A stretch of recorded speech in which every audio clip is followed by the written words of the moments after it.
suñu ñëwee fii ci Cyber Campus du ñuy xalaat bien sûr notre frère Idrissa Seck di ko nuyu di ko gërëm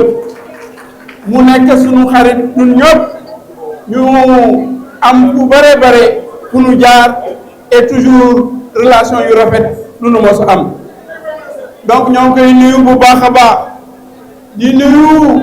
sunu frère Macky Sall parce que sànq woo na ni bëggoon na sax waxanteeg nun comme parole bi commencé na ba pare ma ni bàyyi rek sama waxee danaa jot li nuyoo. kon nag ñu gërëm bu baax le président Macky Sall pour loolu mi ngi nuy jàppale et ñoo ngi kiy gërëm bu baax a baax et di ñàkk ñaanal pour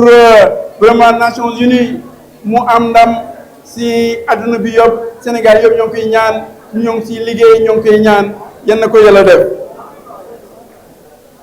suñu ñëwee fii tey wax nun ko ñoo ngi def tour du Sénégal bu nu paree région de Dakar ñu ni ñoo ngi ñëw région de Thiès tey c'est le premier département après daan def yeneen ñaari département yi jëm yeneen région yi incha allah nous ferons les 14 régions du Sénégal pour nit ñi waxtaan ak yéen waxtaan ak responsable yi pour ñu préparer suñu bopp parce que fu ñu jëm xam nañ ko bu baax a baax xam ngeen wax nañu sànq ni gouvernement bi sax il manque de respect xam ngeen dafa problème liberté yi FDR soo gisee ñu ñëpp ñu ànd parce que duñu war a ànd duñu war a boole suñu doole duñu war a song le régime ba nga xam ni moo nekk fii d'abord wax ngeen ko sur les problèmes de liberté wax ngeen sànq problème Maodo Malick Mbaye mënoon lu wax Farba Ngom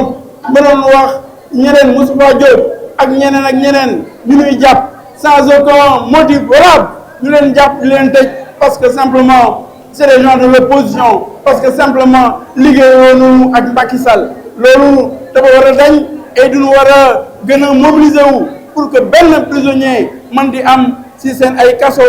que prisonniers qui sont des prisonniers politiques parce que arrêté nañu ñooñu mais en même temps ñoo ngi arrêté journalistes yi ñoo ngi xoxotal journalistes yi di xoxal influenceurs yi di xoxal ku nekk ku critiquer régime bi ñu xoxotal ko loolu war na dañ c'est les questions qui sont des questions importantes parce que démocratie boo mën di gis mi ngi appuyer d'abord sur les questions de liberté démocratique et loolu nun mooy suñu premier aspect de notre combat wax nun ko damay dem rek rapidement wax nun ko aussi sur les questions de démocratie sur les questions du processus électoral loolu moo xew tey Abdou Mbow wax na ko sànq lu xew ñu jël bëgg modifier le code électoral Sénégal depuis bu ñu ko defee depuis 92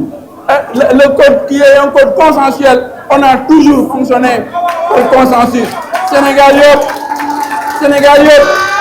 parti yëpp ñooy taxaw ñu discuter waxtaan d'accord et modifier le code électoral pour la première fois depuis longtemps. C'est un régime, ce n'est même pas le régime, c'est le Parlement, c'est Ousmane Sonko directement qui veut une loi pour Ousmane Sonko pour que ñu mën def ko quel que soit alpha mu nekk un éligible alors qu'il n'est pas éligible alors qu'il est contumax alors qu'il a été condamné alors qu'il doit payer des amendes noonu defoon ci législative yi ñu nax nu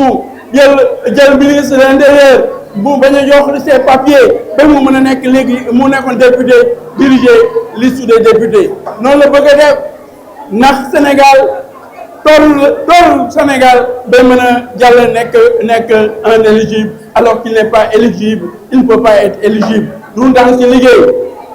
député yi daan ci liggéey am na ay actions yu ñuy def daan waxtaan ak société civile daan waxtaan ak yeneen parti yi pour loolu ba mën a am parce que Sénégal quand même d'abord c'est un code électoral consensuel loolu moom fondé la démocratie du Sénégal loolu donc combat boobu daan ko continuer ba mu egg et ñoom ñëpp wax nun ko le combat a commencé partout à l'université mais aussi dans les usines les travailleurs partout dans les écoles les travailleurs ont commencé la lutte ont vu que ñii lu ñuy wax ak lu ñuy def du benn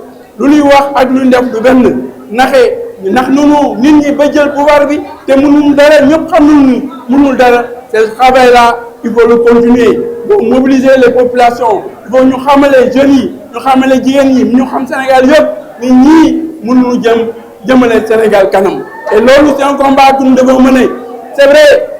il y a les élections qui approchent mais au-delà des élections nous devons continuer à combattre contre ce régime à combattre contre les dérives liées à la démocratie mooy les emprisonnements qu'ils ont fait continuer à lutter pour le processus électoral mais soutenir partout les travailleurs en lutte partout le peuple en lutte avec les échecs que vous avez décrits tout à l'heure donc situation boobu moo tax ñu ñëw fii préparer leen pour élection yi mais préparer leen pour xeex régime bi xeex seen droit xeex sunu droit pour qu'on libère vraiment les Farba qu'on libère les Maodo Malick qu'on libère les Moustapha Diop qu'on libère tout le monde et que le pays puisse marcher avec de nouveaux droits avec ces droits réels pour ñu mën a appliquer notre constitution ñu mën a appliquer nos droits